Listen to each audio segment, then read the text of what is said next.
जी, सब लोग ज्वाइन कर रहे हैं, फिर हम कंटिन्यू करते हैं। 1 मिनट का वेट करते हैं सो दैट सब स्टूडेंट ज्वाइन कर लें।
ओके क्लास कंटिन्यू करते हैं। जो लास्ट आपका टास्क था वो कोई भी स्टूडेंट नहीं अटेम्प्ट कर सका, ना ही किसी ने सबमिट करवाया।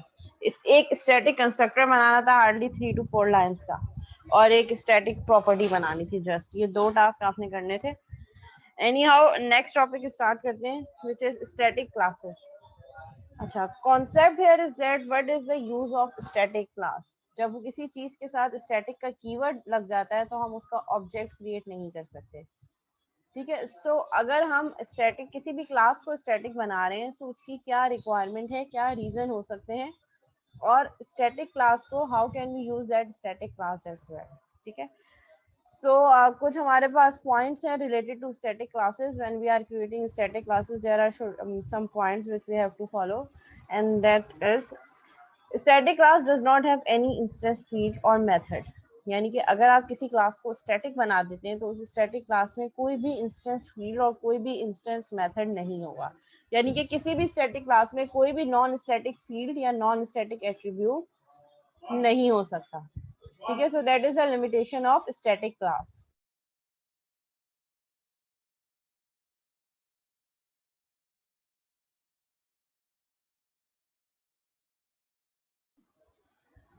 ठीक है,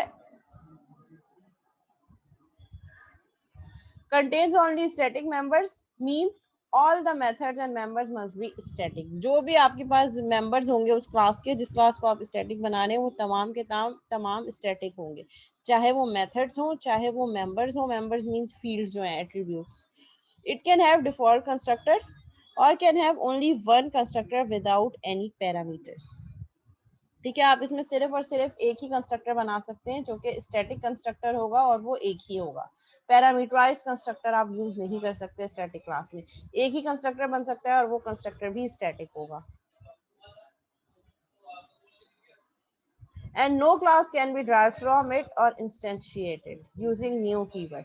जब आपने किसी क्लास को स्टैटिक कर दिया है तो वो स्टैटिक क्लास को आप ड्राइव नहीं कर सकते, मीन्स वो static class can not B inherited and instantiate भी नहीं हो सकती। इंस्टेंशिएट मीन्स उसका ऑब्जेक्ट भी नहीं बन सकता। तो अगर कोई क्लास स्टैटिक है तो उसमें तमाम की तमाम फील्ड्स और मेथड स्टैटिक होंगे, उस क्लास में सिर्फ एक ही कंस्ट्रक्टर हो सकता है जो स्टैटिक कंस्ट्रक्टर होगा, और उस क्लास को ना तो कोई क्लास इनहेरिट कर सकती है और ना ही इस क्लास का ऑब्जेक्ट बन सकता है।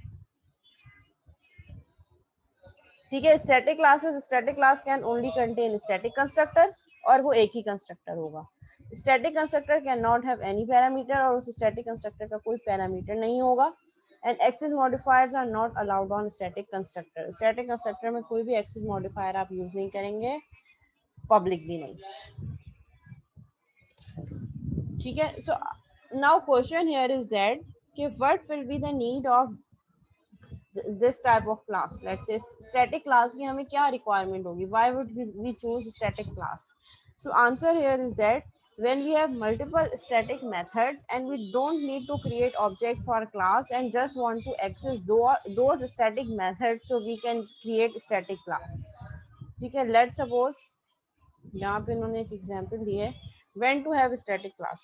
जब हम static class का ऑब्जेक्ट नहीं बना सकते, static class में कोई नॉन स्टैटिक फील्ड नहीं हो सकती, कोई मेथड नहीं हो सकता, सिर्फ एक ही कंस्ट्रक्टर होगा, तो हम ऐसी क्लास क्यों बनाएंगे? So answer here is that इन्होंने कहा है कि सपोज करें कि मैथ की क्लास का आज तक हमने ऑब्जेक्ट नहीं बनाया। ठीक है, हम क्या करते हैं, उसके जो बिल्ट इन मेथड्स हैं, जो स्टैटिक मेथड्स हैं, हम जस्ट क्लास के नाम के साथ उसको एक्सेस करते हैं। लेट्स से मैथ डॉट मिन, math dot max, math dot.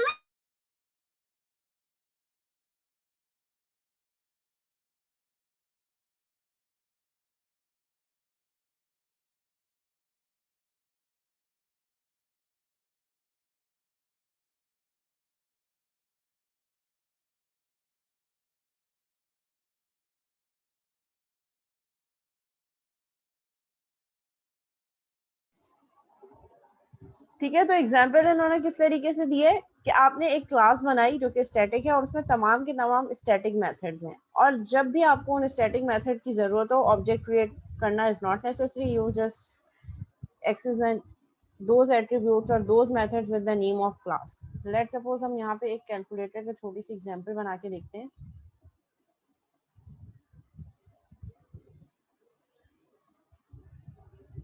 ठीक है, ये सब मैं रिमूव कर देती हूँ, एक सिंपल क्लास बनाते हैं कैलकुलेटर की।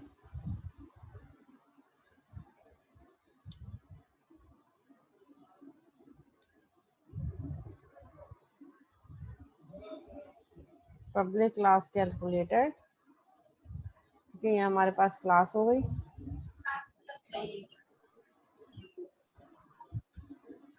ठीक है, एक कैलकुलेटर की मैंने क्लास बनाई है और इस कैलकुलेटर की क्लास में हम तमाम के तमाम स्टैटिक मेथड्स क्रिएट करेंगे। ठीक है, पब्लिक स्टैटिक इंट ऐड, एक ऐसा मेथड जो इंटीजर रिटर्न कर रहा हो, ऐड का मेथड हो, and will take two arguments, static int a,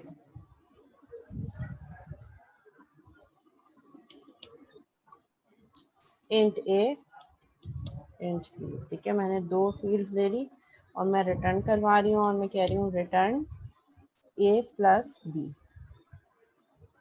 ठीक है, एक इंटीजर रिटर्न है। फिर सिमिलरली मैंने एक और मेथड बनाया, पब्लिक स्टैटिक इंट सब, और हम इस क्लास को भी स्टैटिक बनाएंगे। स्टैटिक क्लास कंस्ट्रक्टर इंट सब, इसमें भी मैं दो फील्ड से लेती हूँ, इंट ए कॉमा इंट। बेटा किसी का माइक जो है वो म्यूट नहीं है, डिस्टरबेंस हो रही है। ठीक है, return A minus B.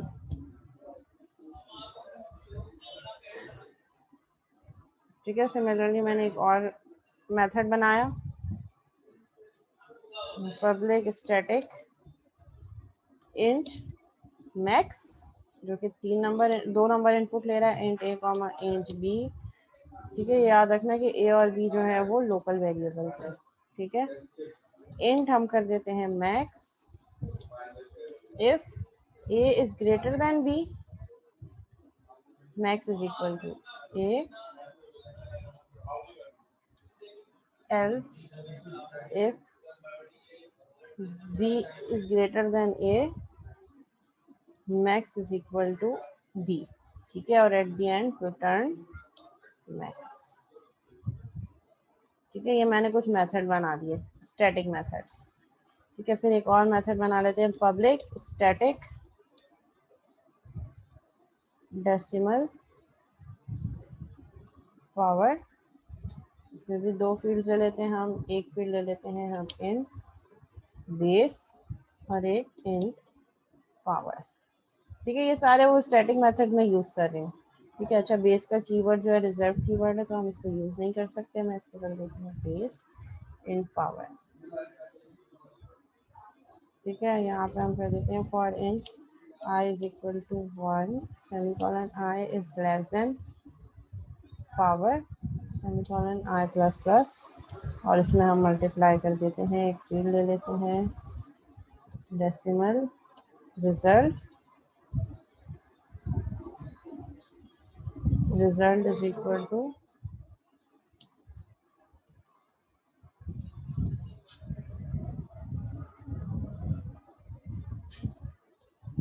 Base multiply by base.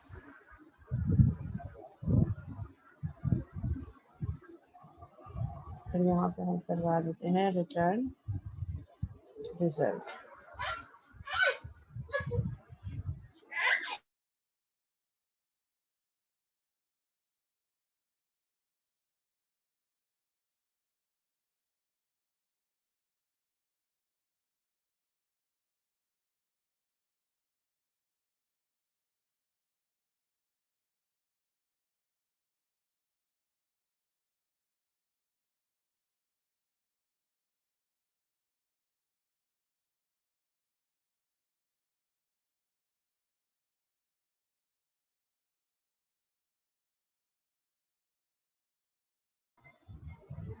ठीक है, तो मैंने यहाँ पे ये सारे के सारे जो है वो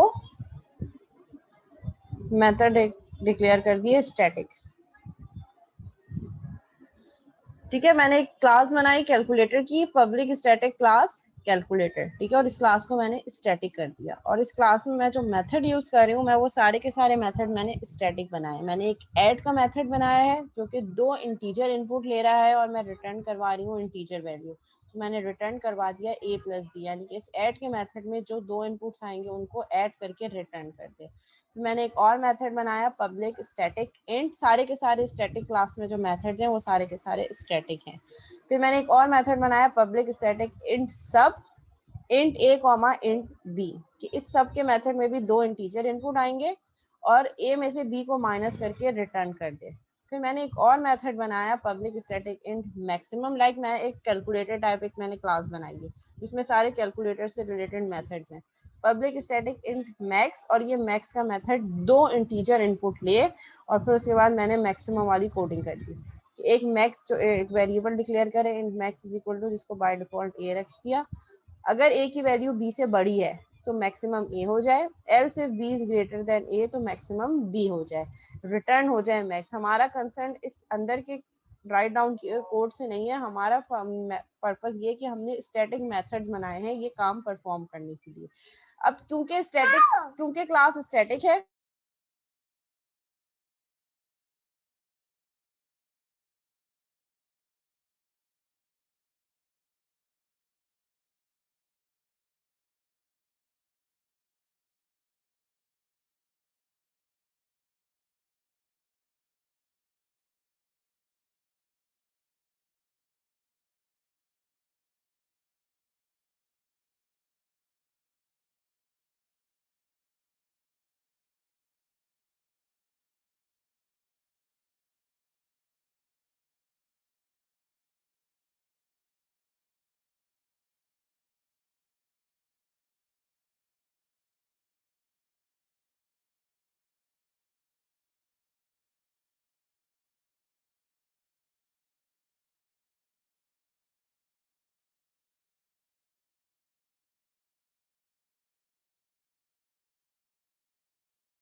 ठीक है, तो ये मैंने स्टैटिक क्लास में तमाम के तमाम स्टैटिक मेथड्स यूज कर लिए। अब होगा क्या कि जब मैं मेन मेथड से क्या करूंगी, मुझे जब भी इन मेथड की जरूरत होगी तो object creation is not necessary in that scenario. ठीक है, लेट सपोज मैं क्लास का नेम यूज कर रही हूँ कैलकुलेटर डॉट, तो ये देखें वो तमाम मेथड जो मैंने स्टैटिक बनाए थे वो जस्ट क्लास के नाम के साथ ही मेरे पास शो हो रहे हैं। मैंने यहाँ पे दिया कैलकुलेटर डॉट एड, और यहाँ पे मैंने दो वैल्यूज पास कर दी 10 एंड 20। अब चूंकि ये वैल्यूज रिटर्न होकर आएंगी तो फिर हम क्या करेंगे, हम इसको कंसोल डॉट राइट लाइन के मेथड के अंदर कॉल कर लेते हैं। एक मेथड के अंदर एक मेथड कॉल कर दिया मैंने।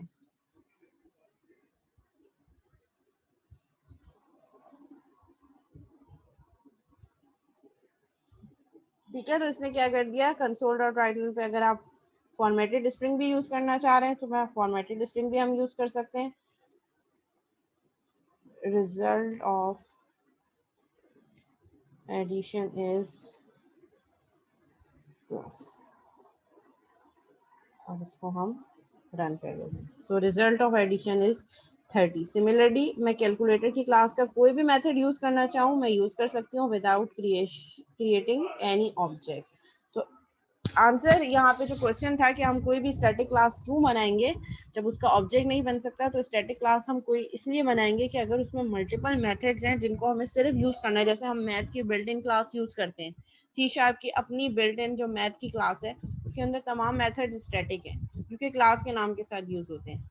लेट सपोज अगर मैं यहाँ पे करती हूँ, ये तो एक यूजर डिफाइंड क्लास है स्टैटिक क्लास जो मैंने बनाई है कैलकुलेटर। अब हम एक और क्लास देखते हैं जो कि सी शार्प की बिल्ट इन क्लास है which is math. Math dot देखें ये सारे मेथड्स आ गए। अब इन सब को एक्सेस करने के लिए मुझे मैथ की क्लास का ऑब्जेक्ट रिक्वायर्ड नहीं है, मैं सिंपल क्लास का नेम यूज करूंगी और मैथ डॉट एब्सोल्यूट लेट से मैंने कहा -145, इसको रन करेंगे ये मुझे एब्सोल्यूट वैल्यू रिटर्न कर देगा। देखिए 145 मतलब नेगेटिविटी खत्म कर देगा, माइनस का साइन को रिमूव कर देगा।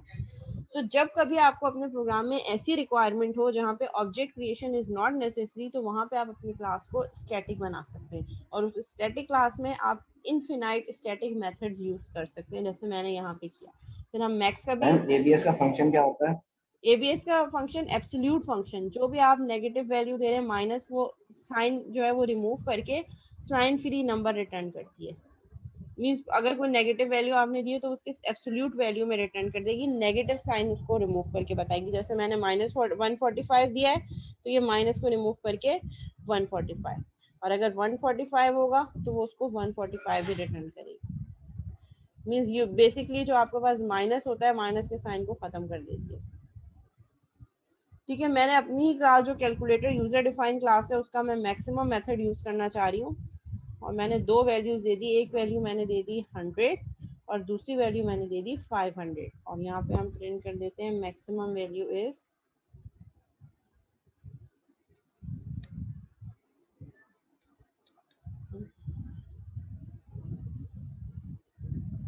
ठीक है, कैलकुलेटर डॉट मैक्स 100 और 500, तो इसने मुझे क्या रिटर्न कर दिया कि मैक्सिमम वैल्यू इज 500। जो दो वैल्यूज मैंने दी, अगर मैं इसको 100 और 50 कर दूंगी तो अब ये क्या मुझे रिटर्न करेगा कि 100 is the maximum value. So that is the objective of creating any class static.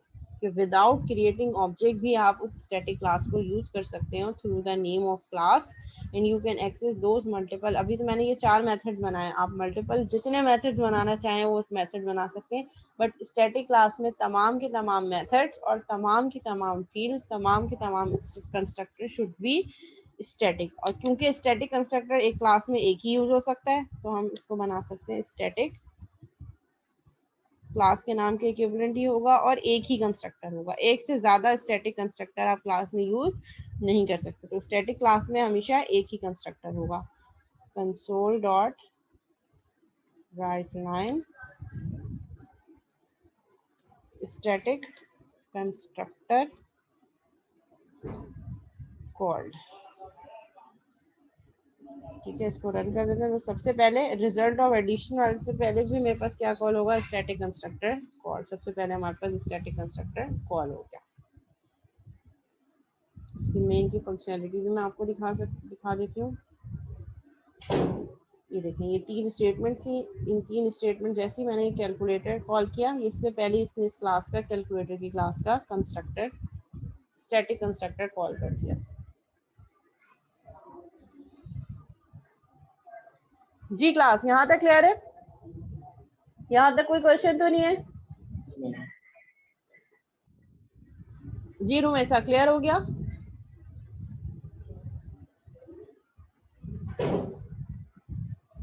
Syeda Rumaisa clear है बेटा?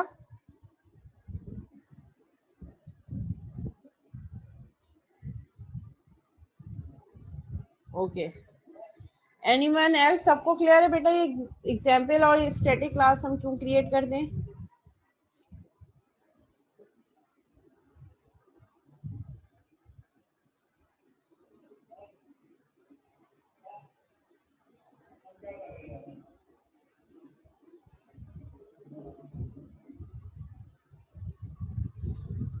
अच्छा, नेक्स्ट टॉपिक जो हमारे पास लेक्चर 6 है, that was basically inheritance. But inheritance start करने से पहले एक और छोटा सा टॉपिक है हमारे पास, कुछ कीवर्ड्स हैं। उन कीवर्ड्स का यूजेज हम पहले पढ़ लेते हैं, फिर इनहेरिटेंस आराम से डिटेल में पढ़ेंगे, क्योंकि इनहेरिटेंस का टॉपिक थोड़ा सा जो है वो लेंदी है। इसमें डिफरेंट टाइप्स ऑफ इनहेरिटेंस है, उसकी कैसे अचीव करना है, उसका कोड, उसके एग्जाम्पल्स। तो उससे पहले मैं लेक्चर 6 करवाने से पहले मैं लेक्चर 7 करवा रही हूँ। छोटा सा लेक्चर है जिसमें हमारे पास कुछ कीवर्ड्स हैं। उन कीवर्ड्स की फंक्शनैलिटी को बस हमें समझना है कि ये कीवर्ड्स कब यूज हो सकते हैं। ठीक है, यहाँ तक अभी इस इन कीवर्ड से पहले जो हमने पढ़ा है वो सब क्लियर है। स्टैटिक कीवर्ड क्लियर है, static attribute, static method, static properties, static constructor and static classes, ये सारी चीजें हमने इम्प्लीमेंट करके एग्जांपल्स के साथ मैंने आपको एक्सप्लेन कर दी है। अगर कोई क्वेश्चन है, कुछ क्यूरी है तो यू मे आस्क, नहीं तो फिर हम कंटिन्यू करें। जी क्लास।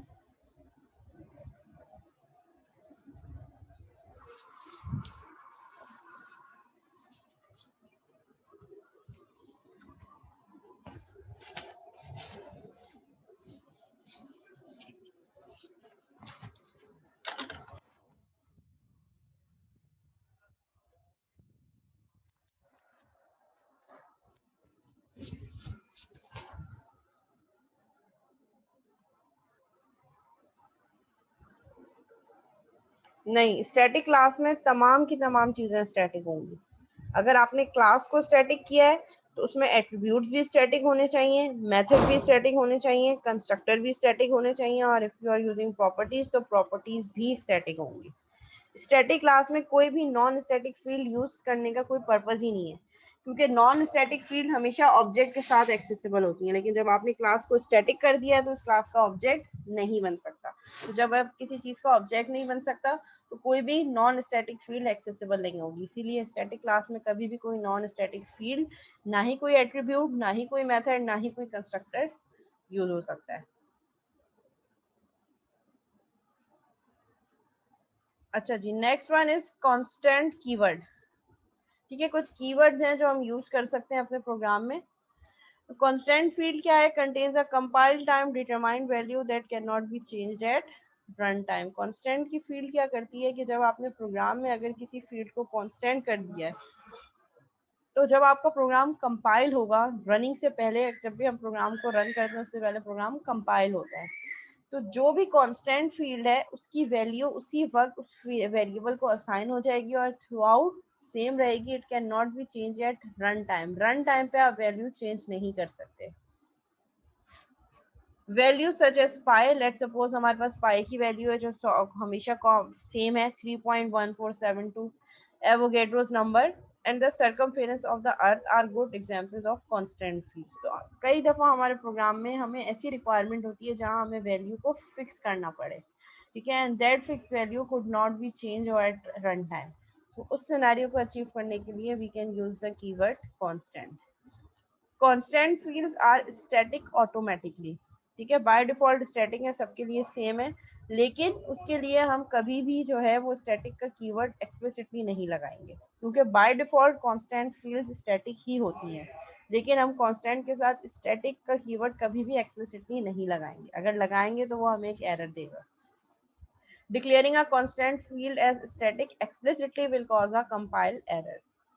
थर्ड पॉइंट क्या कह रहे हैं, constant fields are static automatically, by default आपकी जो भी कांस्टेंट फील्ड्स हैं वो सारी की सारी स्टैटिक होती हैं, since no new field instance is required for each object instance, मतलब आप उसको एक्सेस करने के लिए आपको न्यू फील्ड रिक्वायर्ड नहीं होगी उसका ऑब्जेक्ट क्रिएट करने के लिए, ठीक है, वो स्टैटिक है, हर आने वाले ऑब्जेक्ट के लिए वो वैल्यू कांस्टेंट फील्ड सेम रहेगी।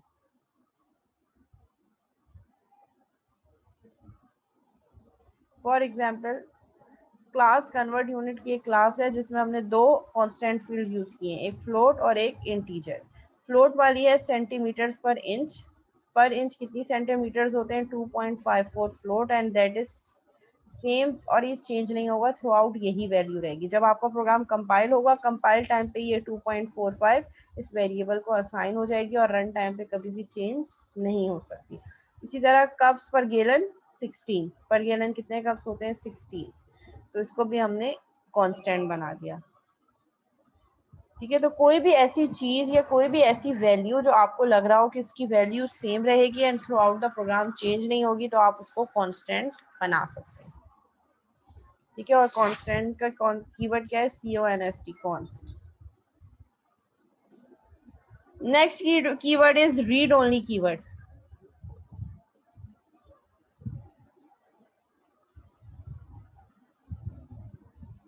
अच्छा, स्टैटिक को तो हम ओवर द टाइम चेंज कर सकते हैं ना, कांस्टेंट सेम रहेगी, ठीक है। अगर मैं कह रही हूँ कि मेरे पास इंटरेस्ट रेट इस साल 5% है, तो नेक्स्ट ईयर इट कैन भी हो सकता है बढ़ के 6% हो जाए, so static field over the time change हो सकती है, बट जब चेंज हो जाएगी तो अपने तमाम आने वाले ऑब्जेक्ट के लिए सेम रहेगी जब तक मैं दोबारा चेंज नहीं करूँ।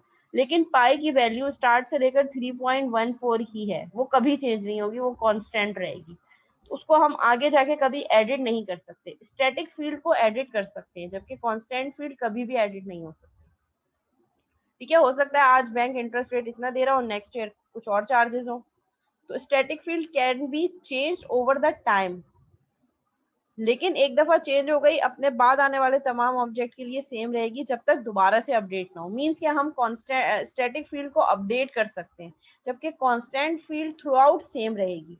1 लीटर में 4 ग्लास होते हैं, ये चीज हमेशा सेम रहेगी, आज से 10 साल बाद भी, 1000 साल पहले भी, 1000 साल बाद भी। तो ऐसी चीज जो चेंज ना हो सकती हो, अनएडिटेबल वैल्यू हो कोई, जैसे पाई की वैल्यू है, जैसे प्राइम नंबर्स हैं, ठीक है, ऐसी चीजें जो थ्रू आउट हमेशा सेम रहेंगी, आप उसको कांस्टेंट बना सकते हैं। कांस्टेंट बनाने का पर्पज ये है कि वो अब फर्दर एडिट नहीं हो सकती। जबकि स्टैटिक फील्ड भी आने वाले ऑब्जेक्ट के लिए सेम है, लेकिन हम उसे सर्टेन पॉइंट के बाद जाके चेंज कर सकते हैं, जैसे मैंने आपको यूनिवर्सिटी की एग्जांपल दी थी। लेट्स सपोज मैं डिफरेंट यूनिवर्सिटीज का डाटा कलेक्ट कर रही हूँ, स्टैटिक फील्ड यूनिवर्सिटी को मैंने PF कीट किया, और उसमें लेट्स सपोज अगर मेरे पास 10,000 स्टूडेंट्स हैं लेट्स सपोज, तो वो सारे ऑब्जेक्ट उसी PF कीट के स्टूडेंट्स हैं। फिर उसके बाद मैं नेक्स्ट यूनिवर्सिटी का डाटा कलेक्ट करने गई, वही क्लास है, अब मैंने यूनिवर्सिटी का नाम चेंज क्या कर दिया, लेट्स सपोज इकरा यूनिवर्सिटी। अब फिर जितने ऑब्जेक्ट बनेंगे वो इकरा यूनिवर्सिटी के ऑब्जेक्ट होंगे। इकरा यूनिवर्सिटी की लिस्टिंग कंप्लीट हो गई, नेक्स्ट ऑब्जेक्ट मेरे पास कराची यूनिवर्सिटी। तो स्टैटिक को over period of time I can change, और फिर जब तक वो थ्रू आउट अपने बाद आने वाले तमाम ऑब्जेक्ट के लिए कॉमन रहेगा।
Okay, next keyword is read only keyword.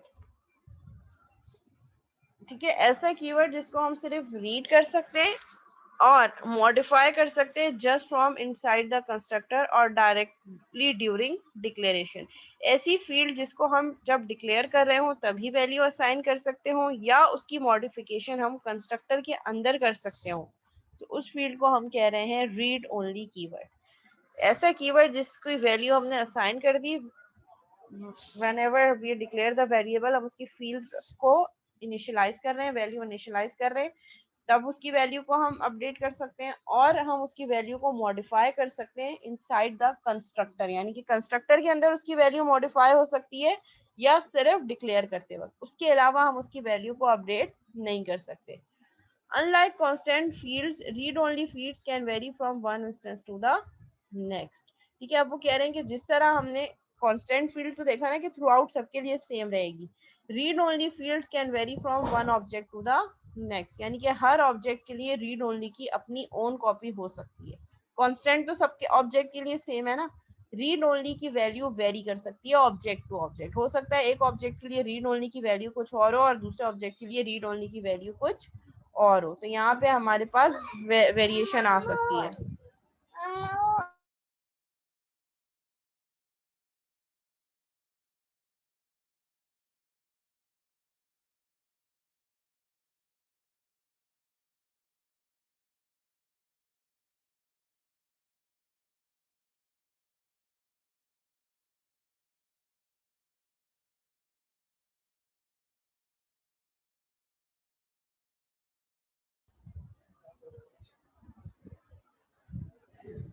ठीक है, लेट सपोज हमारे पास एग्जांपल है class employee public employee int ID. ठीक है, ID is equal to ID. हमने इस क्लास एम्प्लॉय के अंदर एक रीड ओनली फील्ड डिक्लेयर की है, public read only int ID. ठीक है, डेटा टाइप इंटीजर है, that is the name of variable and that is the modifier which is read only. अब ये कब चेंज हो सकती है वैल्यू, जहां हमने डिक्लेयर किया है हम तभी वैल्यू दे सकते हैं आईडी की, या हम कंस्ट्रक्टर के अंदर दे सकते हैं, like here public employee int ID, ID is equal to ID. ठीक है, तो ये हमारे पास आईडी की वैल्यू जाएगी और उसी के थ्रू सेट हो सकती है। अब यहाँ पे हम अगर किसी और मेथड में इस रीड ओनली की वैल्यू को यूटिलाइज करना चाहें, अपडेट करना चाहें, तो it will throw an error, like public void set ID new ID. हमने एक और मेथड के थ्रू न्यू आईडी की वैल्यू को सेट करना चाहा तो ये हमें एरर देगा। तो कोई ऐसी वैल्यू जिसको आप चाह रहे हैं कि जब आप ऑब्जेक्ट क्रिएट कर रहे हो तो कंस्ट्रक्टर के थ्रू वैल्यू चेंज करवाना चाहें तो वो थ्रू कंस्ट्रक्टर हो सकती है या सिर्फ डिक्लेरेशन के टाइम पे चेंज हो सकती है। तो that is the functionality of read only keyword. अच्छा, पहले मैं अटेंडेंस दे देती हूँ, फिर इसकी हम कुछ एग्जाम्पल देख लेंगे।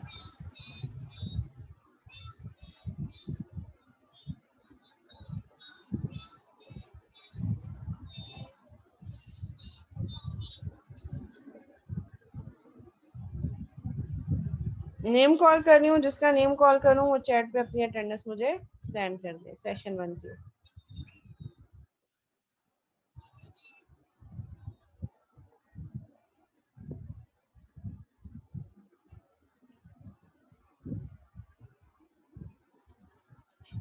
सैयद अल्तमश हुसैन, सैयद अल्तमश हुसैन एब्सेंट। अब्दुल बासित जफर, अब्दुल बासित जफर एब्सेंट। सैयद मोहम्मद रजा एब्सेंट। अहमद इकबाल, ओके अहमद। सैफुल्ला, अहमद आपकी बहुत एब्सेंट हो गई हैं, अब अगर एब्सेंट हुई तो आपका कोर्स ड्रॉप हो जाएगा। सैफुल्ला, सैफुल्ला एब्सेंट, उनका भी सेम यही कंडीशन है, कोर्स ड्रॉप हो जाएगा। मोहम्मद शफात खान, मोहम्मद शफात खान, शफात भी बॉर्डर लाइन पे है, उनको बता दीजिएगा। हमजा अकबर, हमजा अकबर एब्सेंट। सैयद मोहम्मद अली हुसैन,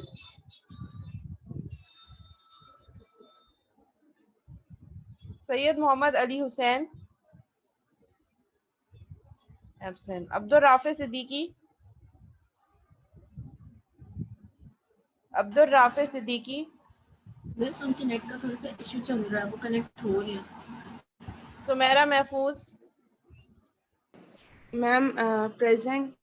बस मुझे आपसे ये पूछना था, मैंने लास्ट क्लास भी अटेंड की थी लेकिन उसके बावजूद मेरी 4 एब्सेंट शो हो रही हैं, जबकि पिछले हफ्ते तक 2 एब्सेंट थी। आई डोंट नो ऐसा क्यों हो रहा है, मेरे पास तो आपकी प्रेजेंट आ रही है। मेरे पास एलएमएस पे 4 शो हो रही हैं। दानियाल अहमद। ओके दानियाल। सैयद मोहम्मद असद, सैयद मोहम्मद असद। असद भी बॉर्डर लाइन पे ड्रॉप हो जाएगा course. Mohammad Zaeem Qureshi, Zaeem Qureshi absent. Ghayur Ahmed. Okay. Hamza Asif,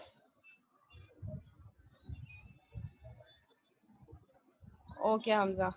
Mohammad Hamza Rafiq,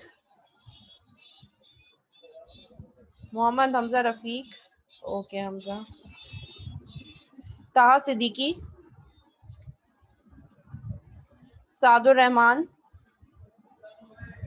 Ayesha इरशाद, Ayesha Irshad. Mohammad Muneem Qureshi,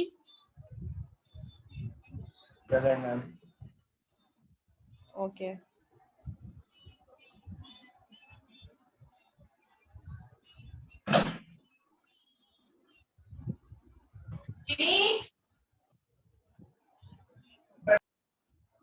Mahwish Khurshid, kindly mic mute कर दें जिसका भी ऑन है।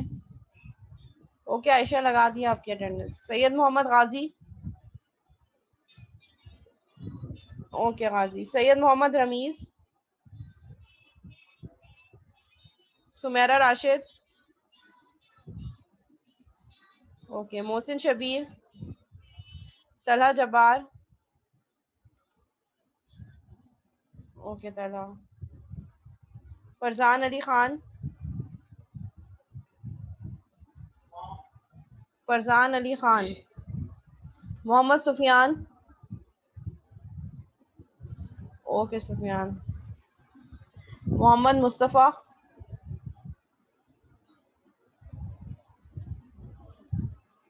मोहम्मद हमजा जब्बार,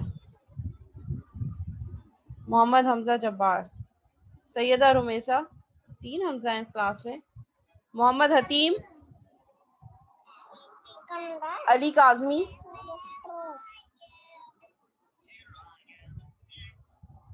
अली काजमी।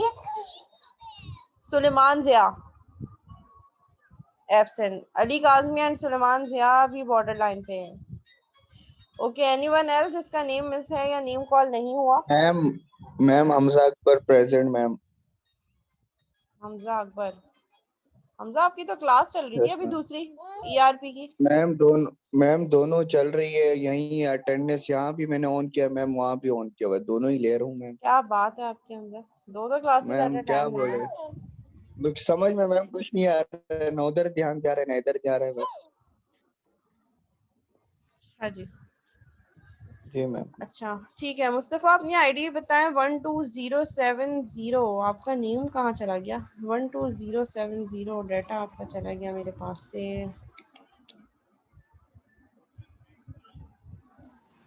मिस जी मिस मेरी आपने अटेंडेंस मार्क करी थी 11306। मैंने चेक कर मिस आपको। नाम बताओ, मिस नाम बताओ। मिस 11306 सैयदा रुमैसा। जी जी मैंने कर दिया आपकी attendance mark. Thank you ma'am. अच्छा मीटिंग एंड होने वाली है, 5 मिनट्स का ब्रेक ले लेते हैं, बल्कि 3 बजे दोबारा कंटिन्यू करेंगे, फिर एक मीटिंग करके फिर एंड करेंगे। मैम आपने